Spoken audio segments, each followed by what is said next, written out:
तालुक्यातील कळवे गावातील गावकऱ्यांच्या श्रद्धेचं केंद्र असलेलं श्री वाघेश्वर मंदिर नव्या व भव्य स्वरूपात उभारण्यात आले असून मंदिराचा लोकार्पण सोहळा दानशूर व्यक्तिमत्व व काँग्रेसचे रायगड जिल्हाध्यक्ष महेंद्र शेठ घरत यांच्या शुभ हस्ते भक्तिभावात पार पडला।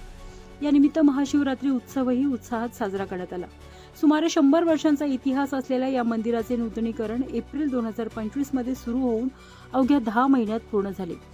पूर्वी दुर्गम ठिकाणी असलेल्या या मंदिरात ग्रामस्थांनी अनेक अडचणी असूनही पूजा अर्चना अखंड सुरू ठेवली होती।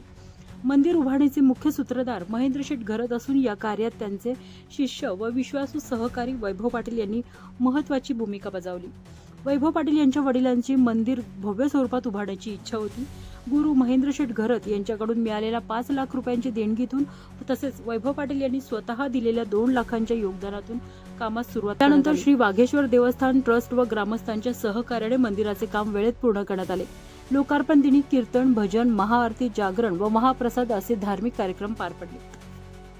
एक बंगला ठीक आहे, 25 बंगले नाही, तेवढे बंगले घर जेवढे उपलब्ध होते माझ्या सहकार्यांना दिले। आमचं म्हणणं आहे का आपल्याला गरजेचं किती आहे आणि त्याच्यापेक्षा जास्त पैसे असतील तर ते गरजवंतांना दिलं पाहिजे। ज्या कर्मवीर अण्णांच्या संस्थेत मी शिकलोय का आपल्याकडे ताटात एक भाकरी आहे आणि समोरचा उपाशी असेल तर अर्धी नाही किंवा ती पूर्ण भाकरी त्याला द्या, देव तुमच्यासाठी नवीन भाकरीची व्यवस्था करेल। आणि हाच पायंडा माझ्याबरोबर जे आहे सहकारी ते करतात। एक तर सांगतो आई वडिलांची सेवा केली पाहिजे, पहिला देव आहे पण तो काय खात नाही पित नाही आणि तो तुमच्याकडे लक्ष ठेवून 24 तास आहे। तुम्ही सारखे त्याच्याकडून काही ना काही मागत असताय। लग्न असेल तर बायको मिळावी म्हणून बायको झाली का पोरं चांगली झाली पाहिजे, मग पोरं शिकली पाहिजे, मग पोरांची लग्न झाली पाहिजे, मग त्यांच्या पोरांचं भवितव्य केला पाहिजे। तुम्ही मागताना चांगला त्याला हात जोडून मागताय, पण जेव्हा तुम्ही काय चुकीचं करत असता तर त्याची काउंटिंग सुद्धा त्याच्याकडे आहे। पण जेवढं योग्य चांगलं करताय समाजासाठी केलं पाहिजे। आणि मी नेहमी सांगतो जेवढे सर्व्हिसवाले बाहेर जातात, पेन मध्ये सगळ्यात जास्त बाहेर लोक आहेत, अलिबाग मध्ये जास्त बाहेर आहेत, जाताना शेवटी यांच्या गावाच्या खांद्यावरून जायचं आहे। तर जेवढं काही योगदान देता येईल ते गावात आपण दिलं पाहिजे। आणि वैभव पाटलांनी ते चांगलं काम केलंय। अजून एक सूचना राहील का ही जागा खाली आहे, ही जर मंदिराच्या वापरात येणार असेल तर एखादा चांगला हॉल बांधा।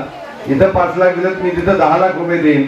पण गावातली लग्न कार्य कुठे रस्त्यात कोपऱ्यात आणि ट्रॅफिक रस्त्यावर आहे, त्याकडे हॉल इथं एक 500-700 सिटिंगचा झाला, नवरा चेंजिंग रूम आहेत, वॉशरूम आहेत, म्हणजे सर्वांना वापरायला पण होईल, आपल्या गावातले कार्य पण होतील। जसं मी आमचं वाघेश्वरचं मंदिर म्हणजे आमचं सर्व कळवे गावातल्या लोकांचं श्रद्धास्थान आहे।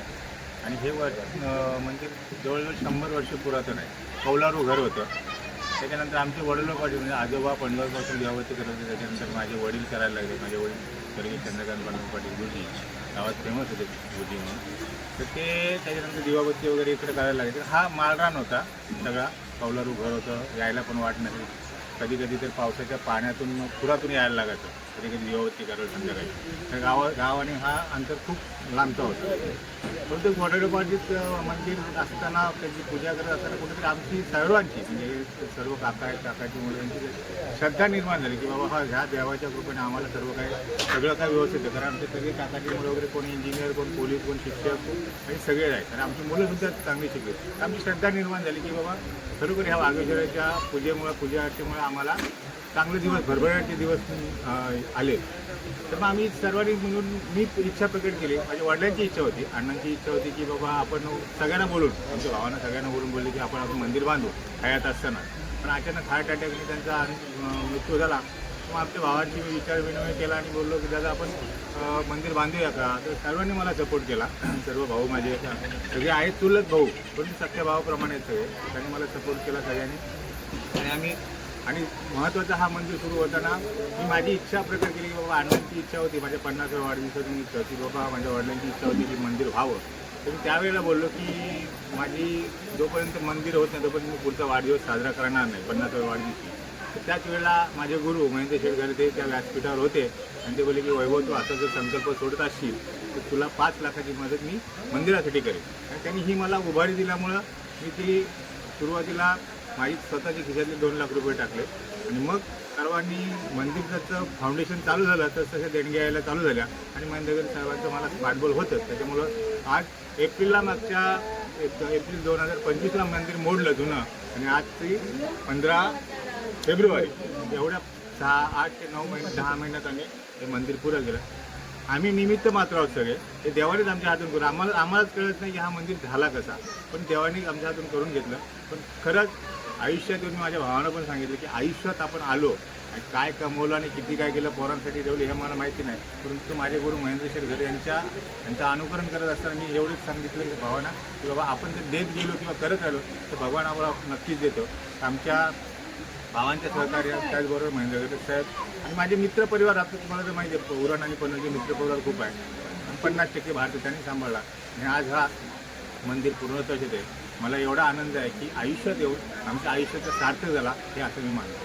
डिप्लोमाला होतं बहुतेक आणि आमच्याकडे 1900 पुराला 1989ला महापूर आला होता. हे सगळं बुडालं होतं, परंतु आमच्या घरातली प्रथा होती की संध्याकाळी काही करून जायचं आणि अगरबत्ती लक्ष्याने दिवा लावायला पाहिजे.